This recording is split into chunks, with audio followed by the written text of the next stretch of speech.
তার আমলনামায় নেকি দেওয়া হবে। নেকি কেমন নেকি? কামিল হাসানাতি কুল্লিহা, ওই সমাজের ভিতরে যত প্রকার নেককার মানুষের আমলনামা আছে, যত প্রকার নেককার ব্যক্তির নেককার আছে, সমস্ত নেককার ব্যক্তির সমপরিমাণ নেক আমল তার আমলনামায় দিয়ে দেওয়া হবে। তিন নাম্বার, যে ব্যক্তি ইতিকাফ করবে আল্লাহ তাআলা তার আমলনামায় 2টা হজ করা এবং 2টা উমরা করার সওয়াব দান করবেন। একটা দিনে ইতিকাফ করতে পারি, আল্লাহ তাআলা আমার আপনার আমলনামায় 2টা হজ 2টা উমরার সওয়াব দিয়ে দিবে। আল মুজামুল কারীম লিত-তাবরানী হাদিস নাম্বার 2888। عن علي بن حسين رضي الله تعالى عنه عن أبيه أن رسول الله صلى الله عليه وسلم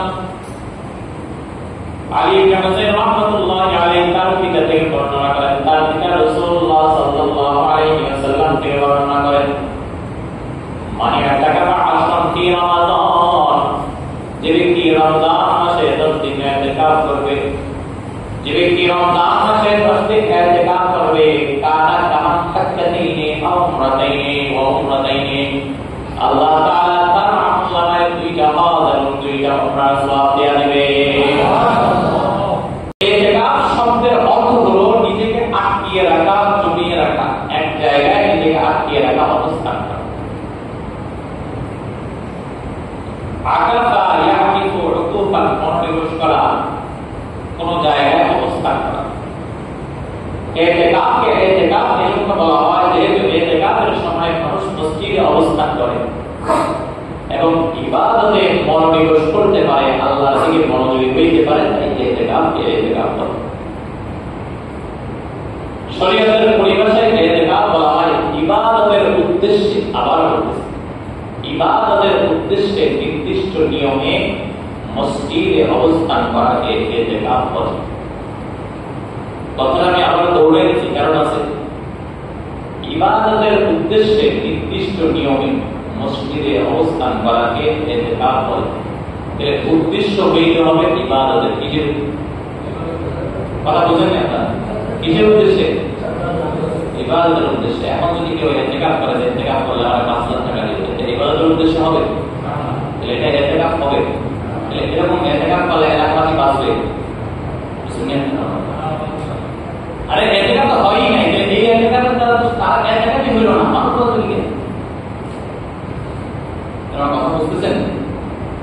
এজন্য বারবার দৌড়ে দিচ্ছি কথা, ইতিকাফ বলা হয় ইবাদতের উদ্দেশ্যে নির্দিষ্ট নিয়মে মসজিদে অবস্থান করাকে ইতিকাফ বলে। এই ইবাদতের উদ্দেশ্য হবে, পয়সার উদ্দেশ্য দ্বারা ইবাদত হলো না। বাবুজুর কমিটি তুই ভাড়া করে হলো কি ইবাদতের উদ্দেশ্য আসছে? ইবাদতের উদ্দেশ্য না আসায় এই বেচারা ইতিকাফ করে নাই, কমিটি ভাড়া করে আনছে, তাই তারাও ইতিকাফ করে নাই, তারাও গুনাহগার, যে ইতিকাফ করলো সেও গুনাহগার। আমও গেল, সালাত গেল, ইতিকাফ হলো না, পয়সা গেল। বড় দুঃখের বিষয়, বহু মসজিদ আছে, বহু মসজিদ টাকা দিয়ে লোক রাখে, টাকা দিয়ে লোক নিলে তো ইবাদতই হলো না। ইবাদত না হলে ইতিকাফ হলো না। আপনি টাকাও দেন, টাকা জলে গেল, ইতিকাফও জলে গেল, নিজেরাও গুনাহগার, এছাড়াও গুনাহগার, এলাকাবাসীও গুনাহগার।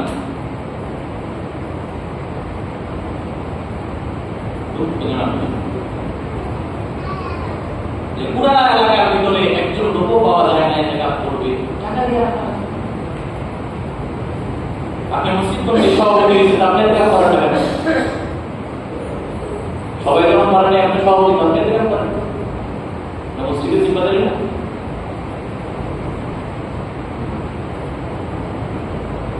আমাদের জন্য হতভাগা, দুর্ভাগা ইতিকাফ থেকে ভারী পালায় যায়, এমন ভাবে পালায় আমার বাঘ গেছে। বাঘ দেখলে মানুষ যেভাবে পালায়, ইতিকাফের কথা শুনে যেভাবে পালায়, অথচ কয়েকদিন দশে। একবার চিন্তা করেন, আপনারা অনেকেই প্রবাসে যান, অনেকেই ঢাকায় যান, আল্লাহ মাফ করুক, অ্যাক্সিডেন্ট হয়ে আপনার জন্য হসপিটালে 10 দিন যদি হয়ে গেলেন, তখন কি হবে? আল্লাহ মাফ করুক, মিথ্যা মামলায় জেলের ভিতর চলে গেলেন 10 দিনের জন্য, তখন কি হবে? আল্লাহ মাফ করুক, যাওয়া আপনাকে প্রবাসী রেখে দাঁড়ালে আটকে একান্ন 10 দিনের জন্য, তখন কি হবে? মাত্র 10 দিন আল্লাহ তাআলা ইতিকাফ করতে বলতেছেন, এটা আমাদের করা হয়।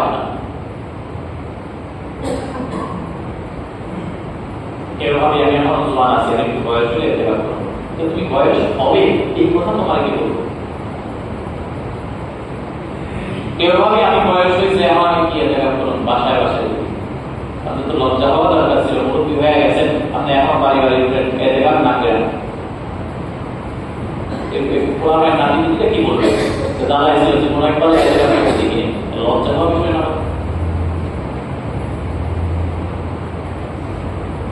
ইবাদত শরীয়তে বলা হয়, ইবাদত ইতিকাফ শরীয়তে বলা হয় ইবাদতের উদ্দেশ্যে নির্দিষ্ট নিয়মে মসজিদে অবস্থান করা। ইতিকাফ এটা আমাদের জন্য আমল, আগে ছিল না এরকম নয়। আল্লাহ তাআলা আল্লাহর সন্তুষ্টির জন্য বান্দাদেরকে যত বিধিবিধান দিয়েছেন পুরাতন কাল থেকে, তার ভিতরে অন্যতম একটি ইবাদত হলো ইতিকাফ। সূরা বাকারার 125 নম্বর আয়াত আল্লাহ তাআলা বলেন وَعَهِدْنَا إِلَى إِبْرَاهِيمَ وَإِسْمَاعِيلَ। আল্লাহ তাআলা ইব্রাহিম আলাইহিস সালাম এবং ইসমাঈল আলাইহিস সালামের প্রতি ওহী নাযিল করলেন, হুকুম দিলেন তোমরা কাবা ঘর বানাও, বাইতুল্লাহ তৈরি করো। শুধু বাইতুল্লাহ তৈরি করে আকাশ করবে না, আন্তঃকির এই বাইতুল্লাহকে পবিত্র করো। কাদের কাদের জন্য বাইতুল্লাহকে পবিত্র করবা? লিল-কায়িমিন, যারা যারা এই বাইতুল্লাহকে তাওয়াফ করতে আসবে, তাওয়াফ করতে আসবে। ওয়াল আকিফিন, যারা যারা মসজিদে আল্লাহর ঘরের ভিতরে ইতিকাফ করতে আসবে। ইতিহাসবিদরা লেখেন ইব্রাহিম আলাইহিস সালাম, ইসমাঈল আলাইহিস সালামের জমানা আমাদের জমানা থেকে 4000 বছর পুরানো। তাহলে বোঝা গেল 4000 বছর আগেও ইতিকাফকারী ছিল। আর এই ইতিকাফ করা এটা নতুন কোন আমল না, 4000 বছর আগের মানুষও আল্লাহর ঘরে ইতিকাফ করছে।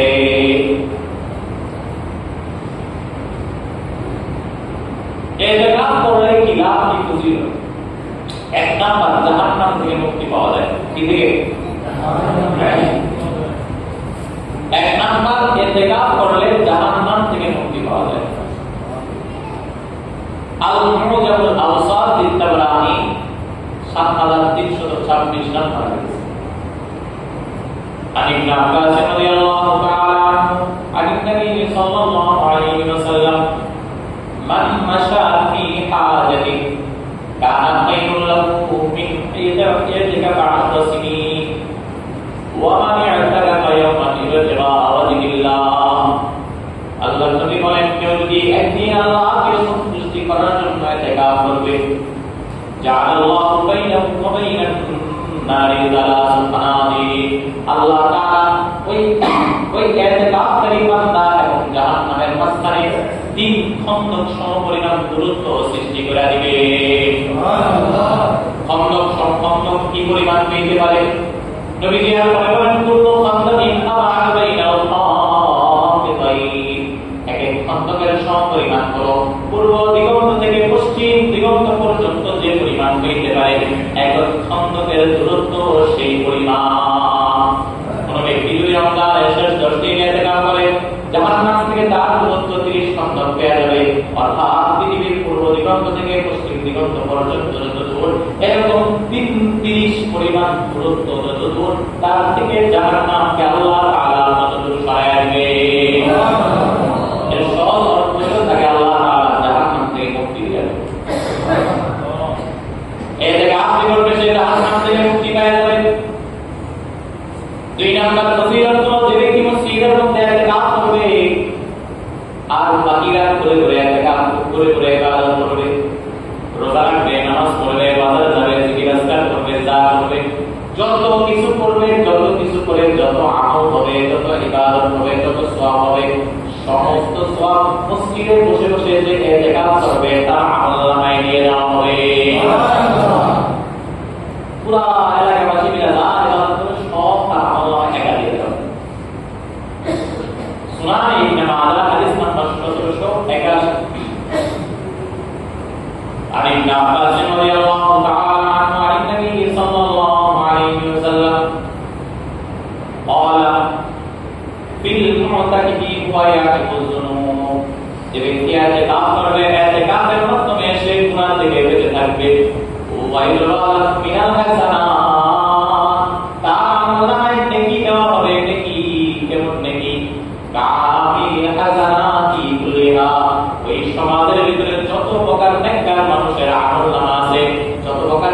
ব্যক্তির নেককার আছে, সমস্ত নেককার ব্যক্তির সমপরিমাণ নেক আমল তার আমলনামায় দিয়ে দেওয়া হবে। তিন নাম্বার, যে ব্যক্তি ইতিকাফ করবে আল্লাহ তাআলা তার আমলনামায় 2টা হজ করা এবং 2টা উমরা করার সওয়াব দান করবেন। একটা হজ করার সামর্থ্য নাই, 2টা হজ দূরের কথা। একটা উমরা করার সামর্থ্য নাই, 2টা উমরা দূরের কথা।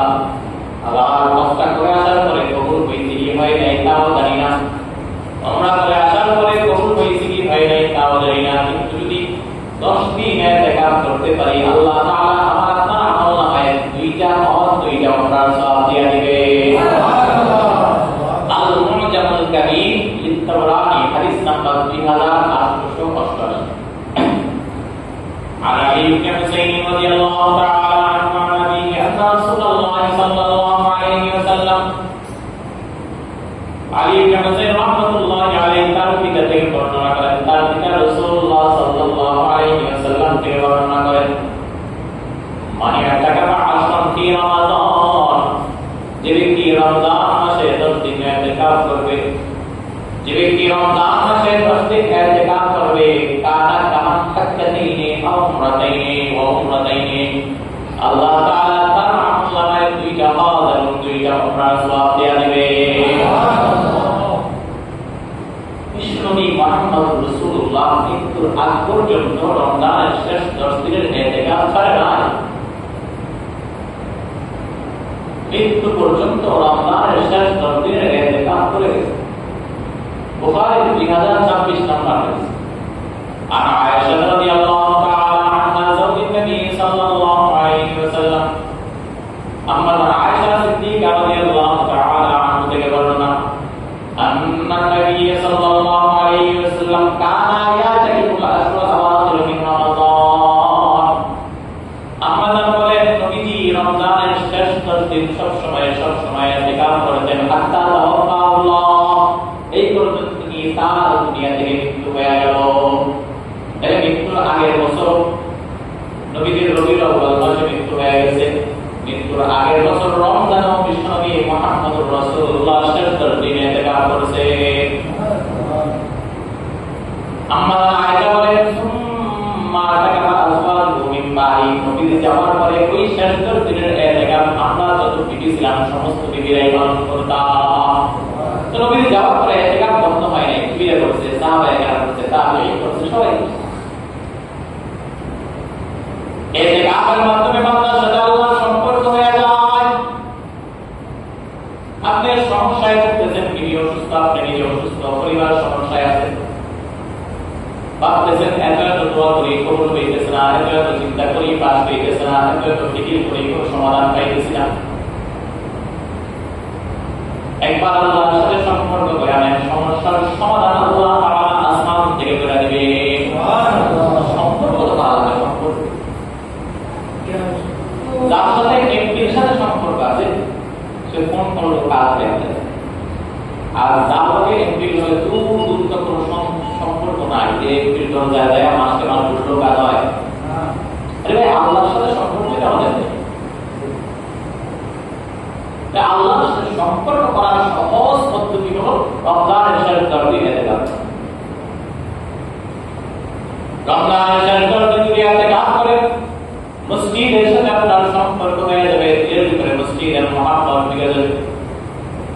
বিশ্বনবী মুহাম্মদ রাসূলুল্লাহ বলেন, কিয়ামতের কঠিন ময়দানে মাথার এক বিপদ উপরে সূর্য থাকবে, আর এই সূর্যের কারণে মানুষ তার গুনাহের পরিমাণ ঘাম হইতে থাকবে। কারো ঘাম বুক পর্যন্ত হবে, কারো ঘাম নাক পর্যন্ত হবে, কেউ গুনাহের কারণে ঘামের ভিতরে সাঁতার কাটতে থাকবে। বিচার শুরু হওয়ার আগে আগে এই আযাবের সম্মুখীন হবে। ওই সময় কোন প্রকার ছায়া থাকবে না, আল্লাহর আরশ আযীমের ছায়া ছাড়া। পুরা কিয়ামতের ময়দানে কোন প্রকার ছায়া থাকবে না, শুধুমাত্র কেবলমাত্র ছায়া থাকবে আল্লাহর আরশ আযীমের ছায়া। আর এই আরশ আযীমের ছায়ার নিচে আল্লাহ তাআলা 7 প্রকার ব্যক্তিকে ছায়া দান করবেন। ওই 7 প্রকার ব্যক্তি কিয়ামতের ময়দানে সূর্যের আলোর আযাব ভোগ করবে না, ঘামের নদীতে সাঁতার কাটবে না। ওই 7 প্রকার ব্যক্তি সুন্দরভাবে আরামভাবে আল্লাহর আরশ আযীমের ছায়ার নিচে বসে থাকবে।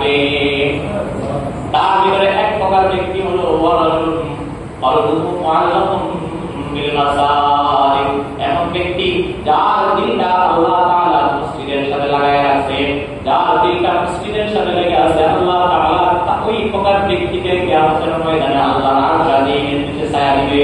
সুবহানাল্লাহ। ইতিকাফের মাধ্যমে মসজিদের প্রতি মহব্বত তৈরি হয়। ইতিকাফের মাধ্যমে গুনাহ মুক্তি হয়ে যায়। ইতিকাফের মাধ্যমে কোরআনের সাথে মজবুত সম্পর্ক হয়ে যায়। আর যার সাথে কোরআনের সাথে মজবুত সম্পর্ক হয়ে যাবে, কিয়ামতের ময়দানে কোরআন তার জন্য সুপারিশ করবে। সহিহ ইবনে হিব্বানের হাদিস, আল কোরআন শাফিউ ওয়া মুশাফফা। কোরআন এমন সুপারিশকারী যার সুপারিশ আল্লাহ তাআলা কবুল করবে। গুনাহের কারণে আটকে গেছেন আল্লাহর দরবারে, আল্লাহ তাআলা তাকিয়ে বলবেন, ও বান্দা, আমার গুনাহ তো ভারী হয়ে গেছে, যাও জাহান্নামে চলে যাও। কিন্তু আপনি কোরআনের সাথে মজবুত সম্পর্ক করেছেন, কোরআনকে মহব্বত করেছেন, ভালোবাসেন। এবার কিয়ামতের ময়দানে ওই কোরআন আল্লাহর কাছে সুপারিশ করবে, ও আল্লাহ, এই বান্দা, তোমার এই বান্দা এই কালামুল্লাহকে ভালোবাসে, মহব্বত করেছে, সম্পর্ক করেছে।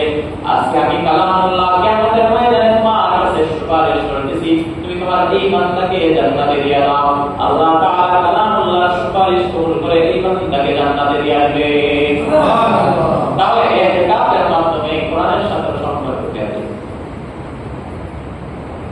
এখন একবার সবাই ভাবি, আমার মুরব্বীরা ঘুমাই গেছে, দাদারা ঘুমাই গেছেন, একটু নড়াচড়া করি।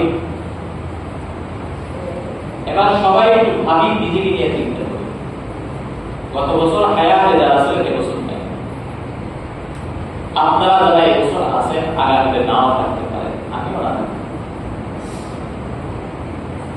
কিন্তু এটা আমার আপনার বিশ্বাস সোজা হয়, ইতিকাফ করে যাই, এবছরই মানুষ সোজা আছে মনে করবে অমুক কাকায় জীবনের হায়াতের শেষ বছরটা ইতিকাফে কাটায় গেছে, অমুক দাদায় হায়াতের শেষ বছরটা ইতিকাফে কাটায় গেছে। হয়তো আল্লাহ তাকে পছন্দ করছেন, অটোমেটিক কি মুক্তিয়া দোয়া আসবে, আল্লাহ তার মাধ্যমে অটোমেটিক বলা যাবে। অনেক সময় বলি আপনাদের উদাহরণ, জামাতার এলাকা কাছে বলতো তো বুঝুন বিষয়গুলোদের আমাদের নিশ্চয় যেতে পারবো, কিন্তু 11 বছর সে হয়ে গেছে, এটা দিকে গাইতে গেছে,